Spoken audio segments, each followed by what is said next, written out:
Yes, this is a person I care about. This is a person I love, and this is real. But do we all need to call him my lover here in the kitchen? Please, no. What if one of the deepest truths in the Cottage episode isn't that Shane is gay? What if the deeper truth is that he spent years trying not to be gay? Because that's what makes this part of the episode hit so hard for me personally. It's not just about love finally being spoken out loud. It's about what it costs when the truth has been resisted for way too long. And that's where these reveals that I'm going to be talking about in this episode get really powerful. Welcome to the Good Life Lab, where queer stories meet the science and psychology of a good life. Hi, I'm Dr. Dave. I'm a therapist, college professor, and positive psychology researcher turned YouTuber and content creator. And let me just ask, if you haven't subscribed yet, please do. I'd really appreciate it. I'm trying to reach my next milestone. And so I'm about 250 away from that. So I'd really appreciate if you would subscribe. Thank you. And if you would also stay with me to the end, or if you want to just fast forward to the end, that's fine.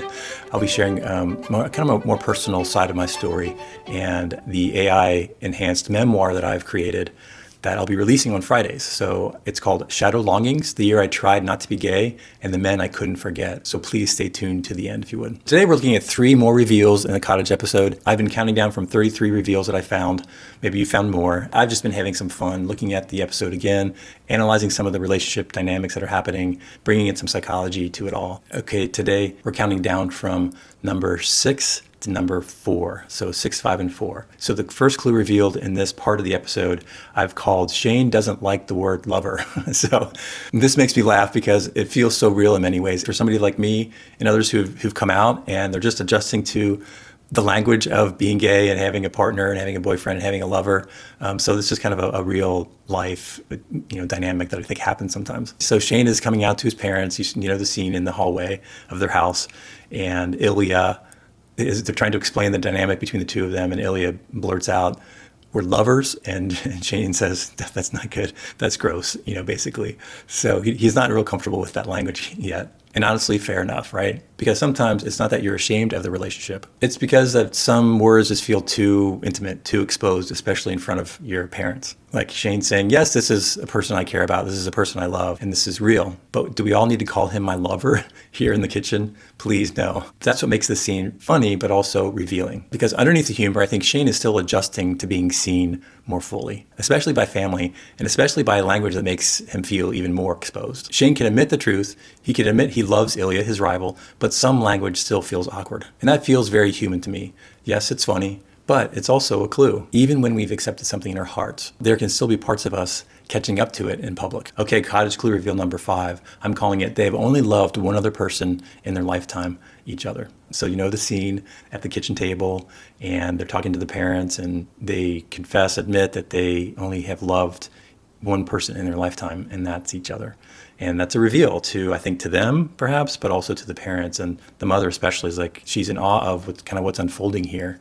And it becomes a little overwhelming for her. She has to step outside. But in that scene, you see this realization that both Ilya and Shane, for the first time, admit that they love one another, and they're the only ones that they've loved. This one is both devastating and beautiful, because what it reveals is how singular their love, their bond is for one another. It's not casual. It's not interchangeable with other loves, not one story among many. They have only loved one other person in their lifetime, each other. So we see gradually these reveals, the love they have for each other. They're able to confess their love earlier in this episode for the first time after 10 years. But then they realize it's not only that they love each other, but they've only loved each other, nobody else. So that's a fun, big, devastating, and also beautiful reveal. And that changes everything, because now we're not talking about a fling, an experiment, or even an extended entanglement. We're talking about a relationship that has shaped both of them at the deepest level. And maybe that's why this scene feels so touching and maybe even overwhelming for some viewers. It taps into something that we all long for, to be chosen by somebody else, to be uniquely known by them, to matter in a way that's not replaceable. From a relationship science perspective, this touches on attachment in a profound way. When someone becomes the person in your life, not just desired, but central, they shape your emotional world, your memory, your sense of self. And that's what this scene reveals. This isn't just love, it's formative love. All right, clue revealed number 4, the last one for this episode. I call it Shane really tried not to be gay. And here for me is probably one of the more touching, but also kind of devastating reveals in the whole Cottage episode, because it's so personal to me. Shane really tried not to be gay. You know the scene, his mom walks outside kind of feeling overwhelmed from the whole Ilya and Shane loving each other. And she walks outside just to get a moment of breath, and Shane follows her outside. He was really apologetic at first and saying that he tried not to be gay and he really worked hard at it and that he just couldn't do it. He tried. He really tried. And that's an important scene because that's the life of many, if not all, gay men. They try, whether they're in their, early on in their life or throughout their life. For me, into my 40s, trying not to be gay, trying not to like men or want men.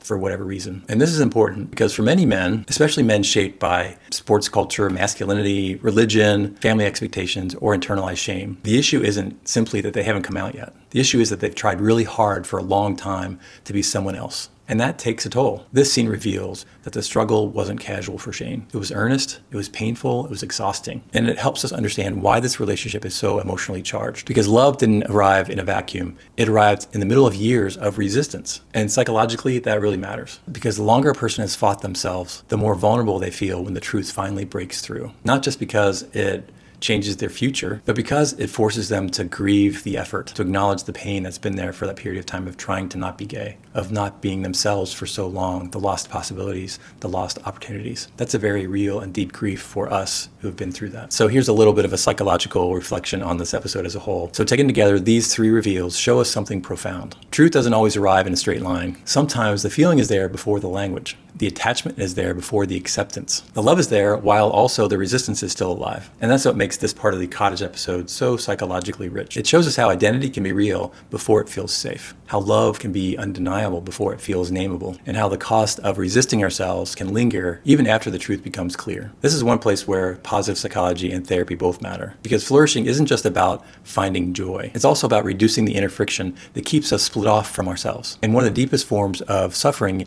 is living in contradiction to what you know, feel, and need. And so I think, like I mentioned, this is probably one of the more touching and relevant scenes for me, or series of scenes for me. Coming to terms with being gay with your parents, and then also admitting that, and to yourself and to your parents, like I really tried for a long time to not be gay, and over decades for me, but then kind of admitting that to somebody else that's close to you, like Shane did with his mother, and just being with someone who you were worried about sharing this with, and then having them accept you and apologize to you for not being the person you felt comfortable enough to share this with. I know that there are still many people in our day and age still, depending on where you live in the world, but even in the US, families that just don't accept their gay children, their queer children still. So I know that's a struggle. So it's really a blessing. It's really a great thing to have family, friends like Shane and Ilya seem to have at this point that are so accepting. So it's a huge milestone, and also very relevant to me as I think about Shane coming out to his mom, and then also confessing that he really tried not to be gay, and even apologizing for that. And she's like, no, don't apologize for that. You have nothing to be sorry for. What a beautiful scene. So I'm so thankful to have that depicted in this episode. That's the tension I've tried to capture from my story in the upcoming Shadow Longings AI enhanced memoir. That's coming out on Fridays at 3. So if that interests you, if you're interested in the gay romance, kind of slow burn, it's very real for me because I lived it, but I'm retelling it. And it's been therapeutic to kind of reimagine what happened and tell it again. And also share kind of a little bit about my life and my experience. So if you're interested in that kind of thing, it's a slow burn kind of gay romance of coming out over years and decades. I'm telling it in chapters and volumes. So please check it out on Fridays. It premieres at 3 p.m. Eastern Time. And then also next Wednesday, another Cottage Clue Revealed episode will air. And I'm calling this one Bravery, Boyfriends, and a Family Barbecue. So it's countdown to number 1 Clue Revealed in the Cottage Clues episode. So I hope you join me for next Wednesday as well. If you haven't subscribed yet, please do. I'd really appreciate it. I'm trying to reach my new next milestone, which is about 250 subscribers away. So I'd really appreciate it if you would subscribe. And that's it. Have a great rest of your day, and I'll see you Friday maybe, and then also next Wednesday.